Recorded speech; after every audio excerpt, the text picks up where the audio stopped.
வணக்கம் உறவுகளே. இன்றைக்கு 21ஆம் தேதி 12ஆம் மாதம் 2025. என்ன கிழமை என்று தெரியுமோ? ஞாயிற்றுக்கிழமை. ஞாயிற்றுக்கிழமை என்றால் என்ன?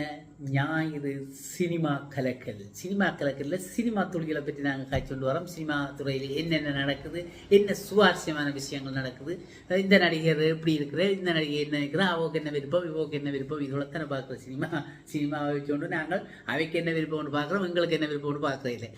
அவைக்கு என்ன பிடிக்கும்னு தெரியுது, எங்களுக்கு என்ன பிடிக்குதுன்னு தெரியுது இல்லை. அப்படித்தான் நாங்கள் சினிமாவை நம்புகிறோம், சினிமாவை விரும்புகிறோம். சினிமாக்காரன் சொன்னால் எல்லாம் செய்கிறோம், நாங்கள் சொன்னால் செய்ய மாட்டோம். சினிமாக்காரன் குடிக்க வேண்டாம்னா குடிக்க மாட்டோம். சினிமாக்காரன் ஸ்டைலாக முட்டை அடிச்சு போட்டு ஒரு பக்கம் வலிச்சு போட்டு ஒரு பக்கம் வழியாக வேண்டாம்னா நாங்கள் பார்ப்போம்.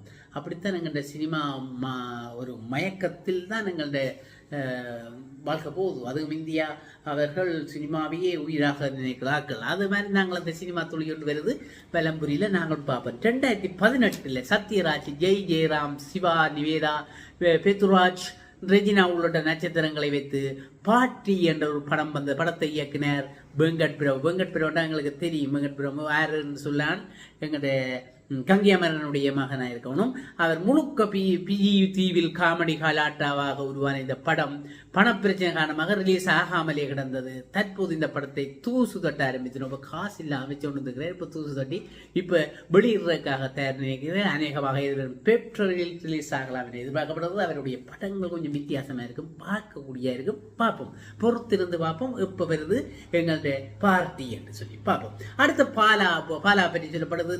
பாலா இயக்கி வரும் அடுத்த படத்தின் வேலைகள் ஆரம்பமாகியுள்ளன. பாலாவின் கதை கொஞ்சம் விசித்திரமாக இருக்கும், வித்தியாசமான கதைப்போக்காக இருக்கும். அவற்றை படத்தை விரும்பி பார்க்கிறவர்கள் பல பேர் இருக்கிறார்கள்.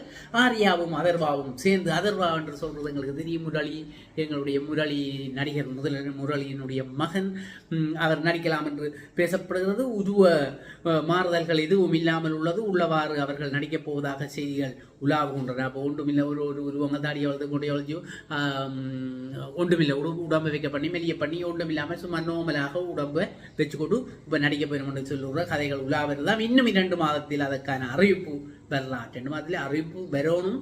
வரக்கு முதலே எங்களையாக்கள் அறிவிப்பு எடுத்துட்டாங்க. என்னட்டு பார்ப்போம். அடுத்தது பகத் பாஷிலின் ஆவேசம் படத்தின் இயக்குனரான ஜித்து மாதவன் இயக்கத்தில் சூர்யா நடிக்கும். சூர்யா 47 மூலம் தமிழுக்கு மீண்டும் பெறுகிறார். நாஸ்டியா சூர்யாவை 47வது கூட நடிக்கிறார் உங்களுக்கு. அது ரைட். சூர்யா நாஸ்டியா அவர் சமீபத்தில் சென்னையில் இதன் படப்பிடிப்பு தொடங்கி இருக்கிறது. படம் குறித்து சூர்யா சார் போன்ற பெரிய ஸ்டாருடன் பணியாற்றுவது கூடுதல் உற்சாகத்தை தருகிறது. பெரிய பெரிய ஆக்களோடு நடிக்கிறதுலேயே அவைக்கு ஒரு விருப்பம், அவைக்கு ஒரு தங்களுடைய அந்தஸ்தை உயர்த்தலாம் என்று யோசிப்பினோம். அப்போ புதிதாக ஒன்றை முயற்சி செய்கிறோம், இதை ரசிகர்கள் வரவேற்பார்கள் என நம்புகிறோம் என்று தன் நடக்கத்துடன் சொல்கிறார் ஜித்து மாதவன். ஆஹா, பெரிய பெரிய நடிகர்களோடு நடித்த தனக்கும் ஒரு மதிப்பு வரும், தனக்கும் மக்களிடம் ஒரு மதிப்பு வரும் என்று நம்புகிறார்கள். அதைத்தான் இவர் சொல்றார். அடுத்தது அந்த சொல்லவே இல்லை என்று சொல்லப்படுகிறது. என்ன சபரி என்று சொல்லப்படுகிறது. மழைக்காலங்களில் சென்னையில் பாதிப்பு என்றால் உடனே வாலண்டியராக களத்தில் இறங்கி விடுவாராம் சபரி நடிகர். கடந்த சில ஆண்டுகளாக இதை செய்து வருகிற சூழலில் இந்த ஆண்டு பிக் பாஸில் வாய்ப்பு வந்தது. பிக் பாஸில் இருக்கிற இவர் தன் நட்பு வட்டத்தினர் சிலரிடம் நான் வந்தாலும் பெறாவிட்டாலும் அதை நிறுத்தாமல் செய்ய வேண்டும் என்று சொல்லி அதற்கான சில ஏற்பாடுகளையும் செய்துவிட்டு உள்ளே சென்றனர். மணக்காலங்கள் உடனே அவர் களத்தில் இறங்கி சேவை செய்கிறவர். அது நான் அங்கே போனாலும் நீங்கள் எல்லாம் செய்யணும்னு சொல்லி ஒரு ஒழுங்கமைப்பை செய்து போட்டு அங்கே போயிருக்கிற பதில் அப்படித்தான் இருக்கணும். என்ன செய்தாலும் எங்களுடைய கடமையிலிருந்து நாங்கள் தவறக்கூடாதுன்றதை வடிவாக காட்டியிருக்கிறேன். நல்ல வாழ்த்துக்கள், அவருக்கு வாழ்த்துக்கள். ரைட். அடுத்த புன்னகை அரிசின்னா எங்களுக்கு என்னது யாருன்னு தெரியும். முந்தி புன்னகை அரிசின்னா கேஆர் விஜயா. இப்போ புன்னகை அரிசின்னு சொன்னால் எங்கள்கிட்ட ஸ்னேகாவினுடைய புன்னகைக்கு ஒரு புது ரசிகர்கள் இருக்கிறார்கள். கேஆர் விஜயா 99-66 இந்த 99 அல்லது 66 என்ற படத்தில் 99 அல்லது 66 என்ற படத்தில் முக்கியமான கதாபாத்திரம் நடித்துள்ளார். ரட்சிதா மகாலட்சுமி ஹீரோயினாக நடிக்கும் இந்த படத்தில் பல காட்சிகள் மியான்மர், தாய்லாந்து, இலங்கை போன்ற இலங்கை எங்களுடைய நாட்டிலேயும் வந்து படம் எடுத்திருக்கிறார்கள். அவர்கள் படம் எடுத்து போயிருக்கிறார்கள். நாடுகளில் உள்ள புத்த மடாலயங்களிலும் படமாக்கப்படும். பார்த்தப்பா, எங்களுடைய இலங்கை புத்த பௌத்த மத பூடாத இந்த பீடங்கள் எல்லாம் எடுத்திருக்கிற படமாக்கப்பட்டுள்ளது. 500 புத்த பிக்கிகளின் மத்தியில் பாடல் காட்சிகளையும் முக்கியமான சில காட்சிகளையும் படமாக்கியிருக்கிறது. துறவிகளையும் விட இல்லையா அப்பா நாங்கள் சினிமாவில் அதுக்குள்ளேயும் கொண்டு வந்து அவர்களையும் 500க்கும் மேற்பட்டவர்களை வைத்து நடுவில் நின்றோண்டு ஒரு பாடல் காட்சிகளையும் செய்திருக்கிறார்கள். அருமையாக இருக்கும். பார்ப்போம், எங்கள் நாட்டுக்கும் ஒரு பெருமை அது. ரைட், அங்கால பார்ப்போம் பிரபுதேவாவை பற்றி. பிரபுதேவாவின் மூன் பேக் படத்தை நடனத்துக்கு முக்கியத்துவம் கொடுத்து எடுத்துள்ளனராம். படத்தின் 5 பாடல்களையும் ஏஆர் ரஹ்மானை பாடியிருப்பதால், ஏஆர் ரஹ்மான் இசையை மட்டுமல்ல ஏஆர் ரஹ்மான் தான் பாடியிருக்கிறார். 5 பாடல்களை பாடியிருப்பதால் பிரபுதேவாவும் அதற்கென தனி மெனக்கடல் காட்டியிருக்கிறார். அவர் தான் பாடினார். அதுக்காக அவரும் அதில் இருந்திருக்கிறார். ஒவ்வொரு பாடலுக்கும் 2 வாரங்கள் ரிஹர்சல் எடுத்துள்ளனர். அப்பப்பா, ஒவ்வொரு பாட்டுக்கும் 2 வாரங்கள் எடுத்திருக்கணும். இவ்வளோ கஷ்டப்பட்டு இவ்வளவு அந்த பயிற்சிகள் எடுத்து செய்திருக்கிறார்கள். மிகவும் அற்புதமாக இருக்கும் என நம்புவோம். அதிலும் மயிலே என்ற பாடலுக்கு மட்டும் 1 மாதம் ரிஹர்சல் எடுத்துள்ளதாக ஒரு சொல்கிறார்கள். காரணம், அந்த பாடலுக்காக முழு உலகத்தையே கிராபிக்ஸில் கொண்டு வந்து நிறுத்தி இருக்கிறார்களாம். அப்படியே முழு உலகத்தையும் அந்த 5 நிமிஷமோ 3 நிமிஷமோ 4 நிமிஷம் பாடலுக்குள்ளே அவ்வளோத்தையும் கொண்டு வந்ததால 1 மாதம் ரிஹர்சல் செய்திருக்கணும். அற்புதமாக இருக்கும். பொறுத்திருந்து பார்ப்போம். வெளிவரைக்க பிரபுதேவானுடைய அந்த நடன காட்சி. அதுக்கு ரஹ்மான் அவர்கள் குரல் கொடுத்திருக்கிறார். ரஹ்மான் தான் முழுதாக பாடியிருக்கிறார். வெரி குட், நல்லா இருக்கும். பார்ப்போம். அடுத்தது மினி டைரி. எங்களுடைய அச்சம்மாண்டா எங்களுக்கு தெரியும். எங்களுடைய சரிகமப்ப சி தமிழ் தொலைக்காட்சியின் ஒரு பிரபல அறிவிப்பாளர், தொகுப்பாளினி, மிகவும் அருமையான ஒரு பெண். அவர் உண்மையில் அவருடைய குணநடைகள் மிகவும் மிக மிக எல்லோருக்கும் பிடிக்கும். குழந்தைகளை அவருக்கு நிறைய பிடிக்கும். அந்த சி தமிழிலே வருகிற சரிகமவில் வருகின்ற ஒவ்வொரு போட்டியாளருடன் மிக அன்பாக, மிக நெருக்கமாக, உறவுகளாக, தாயாக, சகோதரமாக, அப்படி எல்லா விதத்திலும் அவர் பழகக்கூடிய ஒரு அற்புதமான தொகுப்பாளினி, ஒரு அற்புதமான அறிவிப்பாளர். எனக்கும் மிகவும் அர்ச்சனாவை பிடிக்கும்.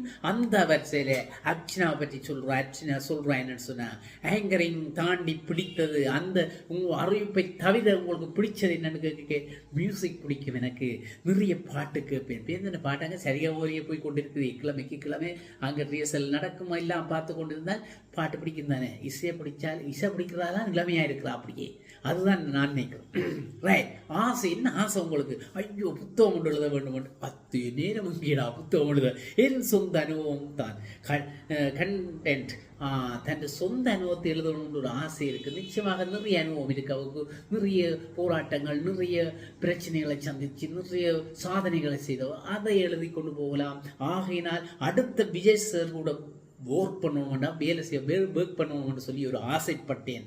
ஏனென்றால் இப்போ அரசியலில் போய் தான் விஜய் சாரோட வேலை செய்வோம். இப்போ அவர் அரசியலுக்கு போட்ட ரைட். அடுத்தது அவருடைய ரசிகை. நான் விஜயினுடைய ரசிகை ஆகையினால். ஆனால் இனி படம் நடிக்க மாட்டேன் என்று விட்டாரே. ஐயோ, கவலைப்படுகிறா. அர்ச்சனா கவலைப்பட்டால் எங்களுக்கு கவலை. அர்ச்சனா கவலைப்படக்கூடாது. அர்ச்சனா எப்பவும் சிரிச்சு கொண்டு இருக்கணும் என்று நாங்கள் நினைக்கிறோம். நாங்கள் பார்ப்போம்.